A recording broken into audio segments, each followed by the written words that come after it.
My name's Marty Kent. My family's been coming to SE Church for 13 years now. I have a beautiful wife named Tiffany, and I have two amazing boys, a 17-year-old and a 12-year-old.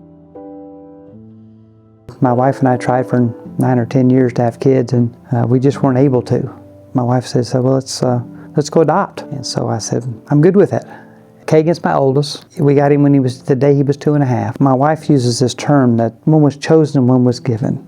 What she means by that is that our first child God chose for us from the other side of the world. So when we were in China, you kind of have this picture in your mind how this is going to go.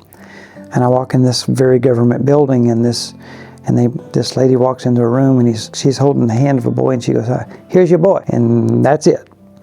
We were finishing the paperwork in there, and this lady takes a piece of paper and she puts it off to the side, and I've got a translator there, and I said, what is that? She explained to me that is we will come back tomorrow and sign that piece of paper, because you can bring him back. So I reached over and I grabbed the sheet of paper, and I just put my hand up and I signed it. And she says, well, nobody's ever done that. And I said, I'm not bringing him back. This is my boy. I mean, we just knew from the start, God made him for us, and he is my son. Kagan at 3.5, I went into his room and I said, we're going to teach you about God. I'm going to teach you who I talk to, who you see me talking to. The next day, I go in his room and I said, you want to pray? And like a 3.5-year-old prays, he prays for everything in the world. The last thing he said was this, I want to pray for baby Kaya. The next night we go in there and he says the exact same thing. He says, pray for baby Kaya. And I said, buddy, do you remember somebody back from China, that was a brother or someone you were around? And he goes, no, that's my brother.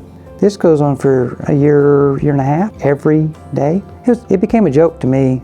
Just to be frank, I was very content. I was very happy with where I was. I had my son, our family's complete, we thought. I'm out on the football field at DeAnza working with some kids. So Kagan runs out there, and because she's not supposed to be there, but that really didn't connect at first. I said, well, what are you doing, buddy? And he goes, we're having a baby. And I said, man, that's really fantastic. So I'm gonna get down to his level, and I said, so tell me all about it. Who's having a baby? He goes, well, Mama's having a baby. And he didn't understand that Mom couldn't have a baby, and I guess I didn't understand how big God was. And he, in his hand, had the ultrasound. And I never saw Tiffany, so I picked my head up, and there she was, and she goes, yeah, Mama's having a baby. He wanted to ride home with me. I could see my rearview mirror, and I said, buddy, you okay? He goes, yeah. He goes, I'm confused. What are you confused about? He said, you tell me that if I ask God for something, that I'll get it, that he'll give it to me. I said, that's right. He goes, so why are you so surprised? I cracked the mirror and cried like a baby. Just when you think that you can tell God what he can do, he tends to set you straight. It really taught me another lesson of how, even at 3.5, how he was taking everything that I was giving him, and he just got it. God really did complete our family. When you take that family and you put our church family around it, there's such great examples in the church of how to be a father. Learning how to have God's love allows you to be able to pour that into your children. When I feel deficient, I can look up and I can go to someone and share. And so, if I could say anything to any father here, just know that everything you do matters. Everything you do, they see, and we're gonna make mistakes. But that, to me, that's why we have to come back to church, because I know I'm not with a bunch of men that are just perfect, but I'm with a bunch of men that are trying to be more like Jesus.